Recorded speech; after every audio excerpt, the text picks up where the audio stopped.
I've been practicing karate in my local Kempo dojo for almost a decade now and teaching there for the past 3 years. My specialty is working with the youngest class, typically 5-year-olds and up. We occasionally make exceptions for kids who are just a few weeks shy of turning 5, but that's only with our head instructor's explicit approval. On this day, we had 2 new students join the class. As an assistant instructor, I was tasked with giving them special attention while our main instructor led the rest of the class. The new students were positioned at the front. As is customary for beginners, it helps them see and learn the movements better. During the lesson, I noticed one of the new students kept turning around to look at his father. This isn't unusual for newcomers, so I gently tapped his shoulder. I asked him to please pay attention to the main instructor. The child responded that he wanted to see his dad. I reassured him that he could see his father in about 20 minutes. He agreed, and I thanked him. I stepped away to check on other students, satisfied that both newcomers had grasped the basic strikes we were practicing. A few minutes later, during our breathing exercise where everyone sits on the floor, I spotted the same student walking toward the lobby area where parents wait. I called out to him to sit back down. He claimed he needed water, so I explained that he could get water after we finished our breathing exercise, mentioning that we have specific times for water breaks. He hesitantly agreed. Something seemed off about this student. He was noticeably smaller than the others, even his brother. During our group practice, I decided to ask him directly about his age. To my shock, he replied that he was about 3 years old. The revelation stunned me, but I kept my composure to avoid making him feel like he'd done something wrong. After a class, I approached our head instructor and asked if he knew about the student's age. The head instructor was surprised, saying the father had claimed the child was almost 5. The father and his sons had already left, so we agreed to address it the next day. However, when I arrived early for the next class, I saw the father and his sons entering the lobby. I decided to address the situation directly. I approached him and confirmed he was the new student's father. When I explained that I was one of the instructors from yesterday and asked about his younger son's age, he said his son was almost 5 and had already told the head instructor that. I pointed out that his son had told me he was only 3, noting that I couldn't see why a child would lie about being younger. The father glared at his son before turning back to me and dismissively said it didn't matter since his son was already there, claiming I couldn't do anything about it. I told him that I could discuss this with our head instructor and ask why he had enrolled a 3-year-old in a class meant for 5 and up. He explained that he had signed up the brother and didn't want to leave the younger one out. I expressed understanding but emphasized our age restrictions were for safety reasons, warning that his son could get hurt. The father insisted his son was doing fine and prompted the child to agree, which he did. I knelt down to the child's level and gently explained that I wasn't saying he could never do karate, just that he needed to wait until he was a bit older to join our class. This sent the father into a rage. He yelled at me not to talk to his kid that way. When I questioned what was wrong with showing concern for his son's safety, he became more aggressive, standing up and shouting that he knew what was best for his kid and that I had no say in the matter. I tried to explain that I only wanted to ensure his son stayed interested in karate long term, but the father escalated further, threatening to fight me if I didn't shut up. I warned him that with my 10 years of karate experience, fighting wouldn't be wise. He ignored my warning and challenged me to fight right then. He threw a wild punch at me, which I easily deflected using a basic sweeping technique. I made sure to control his fall so he wouldn't hit his head on the wooden floor. Right then, our head instructor emerged from his office and demanded to know what was happening. I explained that the father had attempted to punch me after I questioned his son's age, pointing out that the security camera had caught everything. The head instructor reviewed the footage and confirmed my account. He took the father aside for a private conversation. I never learned exactly what was said, but neither the 3-year-old nor his brother returned to our dojo. We later heard they'd enrolled at another karate school nearby. A few weeks later, I ran into the instructor from that other dojo at a local martial arts event. He mentioned how a father had tried enrolling a 3-year-old by claiming he was almost 5, but they'd immediately spotted the deception and turned him away. Apparently, the father had learned his lesson about lying to martial arts instructors. We're a pretty tight-knit community after all. I work as a dispatcher for a parking company that manages lots at a major university. Our company handles everything from helping people stuck in garages to dealing with parking citations. One thing that makes our job interesting is that when students don't pay their parking tickets, they get put on academic hold, meaning they can't get transcripts, graduate, or even register for classes. This story began during one of my regular 311 shifts. Around 8 p.m., I received a call that would lead to quite an entertaining series of events. When I answered with my usual company greeting, a woman's voice responded by politely asking for help. She was surprisingly pleasant, chatty but pleasant. That's pretty rare in our line of work, especially when dealing with parking citations. I told her I'd try my best to help with whatever the issue was. What followed was a long-winded explanation about her precious son, who happened to be a backup player on the university football team. He'd parked in a handicapped space and gotten slapped with a $370 fine which he hadn't paid. The citation was under secondary appeal, which meant some restrictions were temporarily lifted, but not all. The whole dispute centered around our enforcement officer forgetting to get a picture of both the car and the handicap sign in the same frame, though we knew from other evidence that the violation was legitimate. After her lengthy explanation, she finally got to the real issue.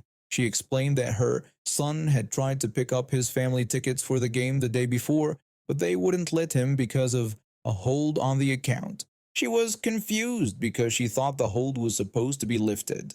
I nearly burst out laughing when I pulled up the son's account. His last name was remarkably similar to Lord Farquaad from Shrek. I apologized and explained that as a dispatcher, I didn't really know how the hold system worked, but I could see that the hold had been lifted. I offered to email our customer service manager about the situation and have them look into it first thing in the morning. She then tried to reference our Swedish manager's name but completely butchered the pronunciation. When I told her I wasn't familiar with that name, she explained that he was the one who had placed the appeal on the citation. I corrected her pronunciation and confirmed that yes, that was indeed his department, offering to CC him on the email as well. She apologized for mispronouncing the name and eagerly accepted my offer to include him in the email. After confirming she had no other issues needing help, we exchanged pleasant goodbyes and ended the call. The next day, I discovered from my managers that this woman had been driving them crazy with the typical entitled parent routine. My angel couldn't have done this. He's such a good boy. Can't you please just let him off this one time? The weird part was that she did it all while being incredibly polite. It turned out that picking up family tickets wasn't allowed under an appealed student hold anyway. But the story doesn't end there. About a month later, I got a call from security at an off-campus garage we manage. Someone had run over and destroyed one of those state law pedestrian crossing signs.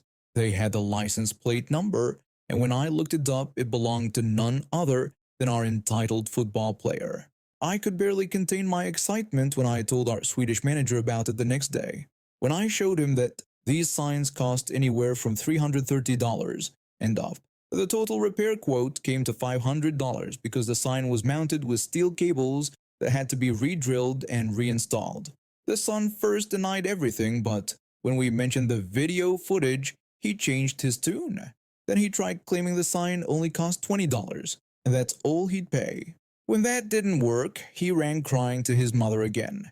His mother tried her usual routine, but this time our manager had had enough. He told her bluntly that we had video evidence of destruction of property and would press charges, which would definitely impact her son's precious football career. Suddenly, her son became very cooperative and set up a payment plan for both the handicap citation and the $204 equipment fee. Though personally, I think the manager was too nice giving him a discount. After all this, I heard that the football coach found out about the whole incident. Apparently, he wasn't too happy about having a player who would park in handicapped spaces and destroy safety signs. The entitled son got bumped even further down the depth chart and spent the rest of the season warming the bench. I've always been good at making handcrafted items. It started as a hobby during college when I couldn't afford expensive gifts for my friends. But over the years, I've gotten pretty skilled at it. I make everything from jewelry to home decorations, and recently, I started creating pet accessories. My reputation for making these items spread through our local community, and people often request custom pieces from me. That's how I ended up at this ridiculous party. My neighbor, who I'll call Karen, invited me to her precious Pomeranian's birthday party. Yes, you heard that right. A birthday party for a dog. Now, I don't judge people for loving their pets, but what happened next was absolutely insane. The invitation came with a gift registry from luxury pet boutiques, with items ranging from $200 to $500. I thought it was a joke at first, but Karen made sure to send regular reminders in our community group chat. She would constantly message about the mandatory gift requirements, insisting that her precious baby only deserved the best. She even updated the registry with more options from Premium Pose Boutique, explicitly stating that no off-registry gifts would be accepted. Given my financial situation and my skills, I decided to make something special instead. I spent 2 weeks crafting a beautiful leather collar, hand-tooled with delicate patterns, and the dog's name in elegant script. I even added small pet-safe crystals that matched the dog's regular accessories. It was probably worth more in terms of time and materials than some of the registry items. The party itself was outrageous. Karen had transformed her backyard into what she called a puppy paradise. There was a dog-friendly cake that cost more than my weekly groceries, a hired photographer, and even a small orchestra playing classical music to cultivate her dog's sophisticated tastes. When it came time for gifts, Karen sat on a decorated chair like some sort of queen, with her Pomeranian on her lap. Each guest presented their gifts, and she made elaborate shows of appreciation for every expensive item. Then came my turn. I nervously tried to explain that I had made something special for her dog, a handcrafted leather collar. Karen immediately cut me off, demanding to know where the gift bag from Premium Paws was. When I attempted to explain that I had created the collar myself and that it took 2 weeks to make, she completely lost it. Her face turned red as she stood up, clutching her dog like I had just presented her with garbage. She started screaming about how I was giving her baby a homemade collar, comparing it to something from a flea market.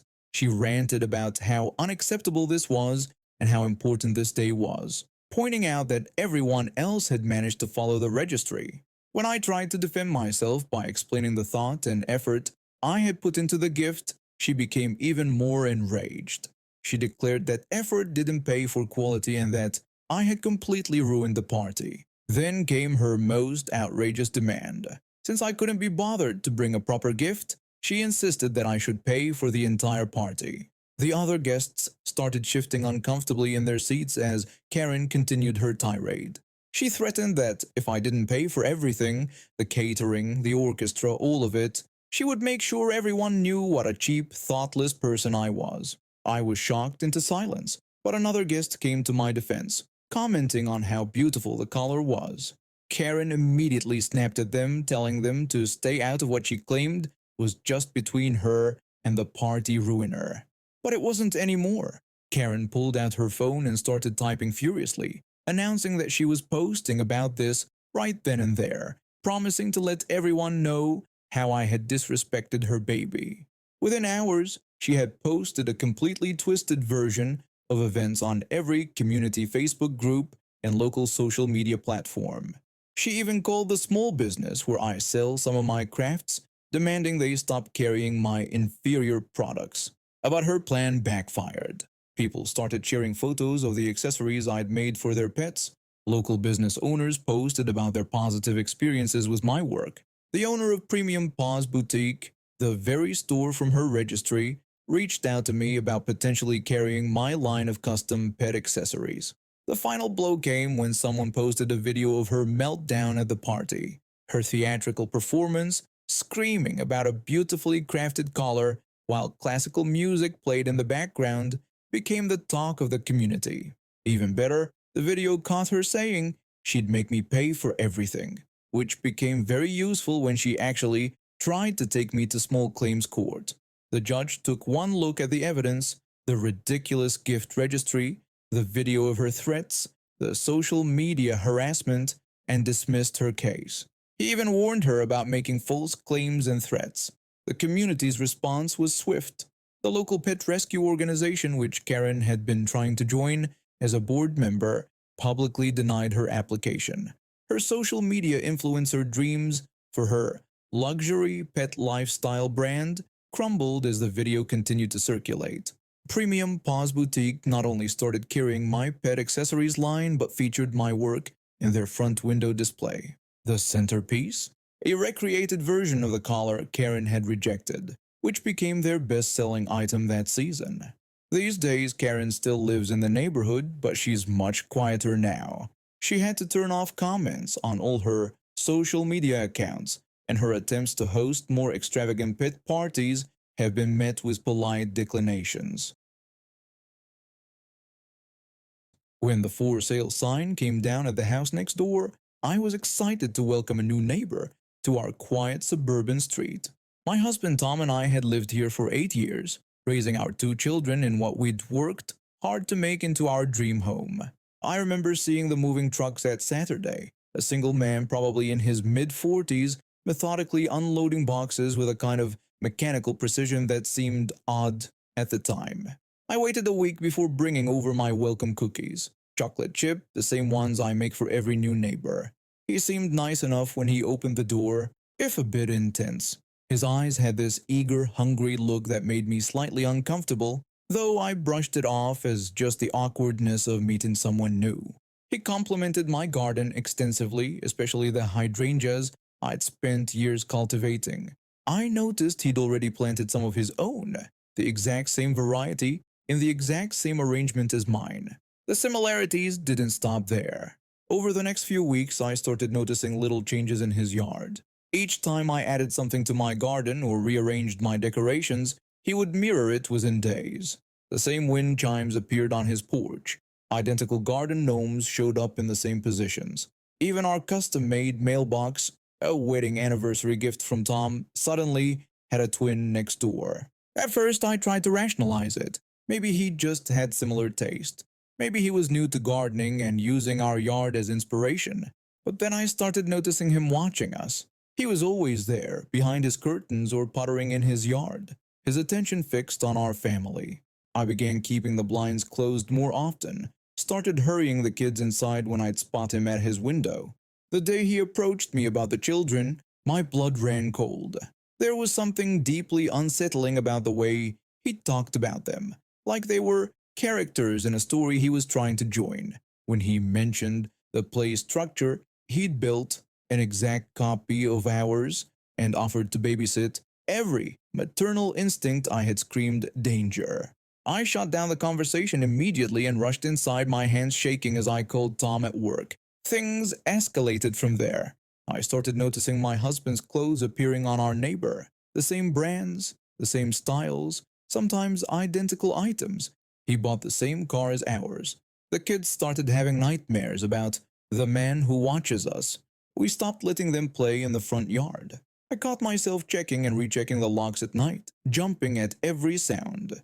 The breaking point came when I was sorting through recent photos on my phone and noticed him in the background of almost every outdoor family picture, always watching, always hovering just within frame.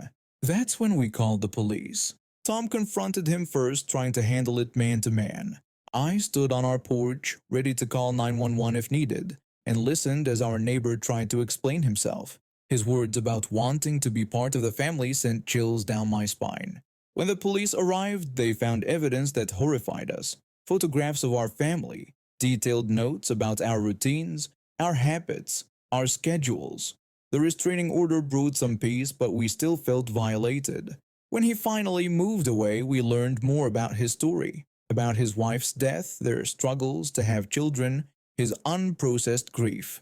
Part of me felt sympathy for his pain, but it didn't excuse what he'd done to our family. We spent months in family therapy, working through the trauma of feeling watched, targeted, unsafe in our own home. It's been 2 years now. We've kept the house, though we considered moving. The new neighbors are a retired couple who keep to themselves. Sometimes I still catch myself scanning windows for watching eyes, or hurrying the kids inside when a car slows down on our street. The incident changed something fundamental about how we live in our home, how we view our privacy, how we interact with strangers. The hardest part wasn't the copying or even the stalking. It was the realization that our perfect family life, the very thing he coveted, had become a source of fear and anxiety for us. We'd worked so hard to build this life, and for a while, his obsession tainted it. It took time to reclaim our sense of normalcy, to enjoy our yard again, and to stop looking over our shoulders.